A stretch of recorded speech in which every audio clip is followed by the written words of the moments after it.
ngomong. Woi. Ngomong ngomong sih. Bana.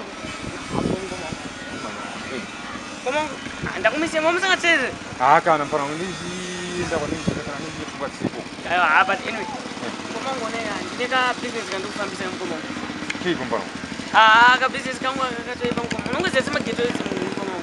Ndikutonga ngapa ndikutona tinto tese. Aka business ndikubatsi, ka business game mpana ndikumanya mpana. Ndingangoti ndotengesa makondo ngomong. Unopengere mpana. Makondo man anopiwa kuchipatara kumahara mpana. Hayi mpana usandizwe no, ngomong nayi ngomong. Ndisise ngomong. Mungada utondidaro ngomong, mune makundi disappoint ngomong. Ndine breadwinner padeni pangu ngomong.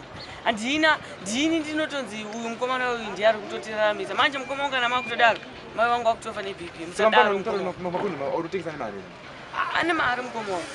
Ane mari? Ya, ngingangoti andikube unze mari ngomong. Mene mpana ngoda pana mimi mbida mari dzemadrugs nga. Kana ngomong. Pana mimi nyaya dzemadrugs. Pana mimi mbida mari dzemadrugs.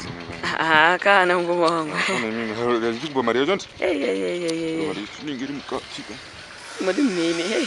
Masina charo. Asina hapa. Imvane. Masina kwakashanda kambani. Masina kwakashanda. Ayiyo mkomongo utafunduke mkomongo. Manyudzika yamba. Mkomongo utafunduke. Muone zvaketika mkomongo. Ino ndinakashata mayuzi kwese ndikambomashandise into nazonoze.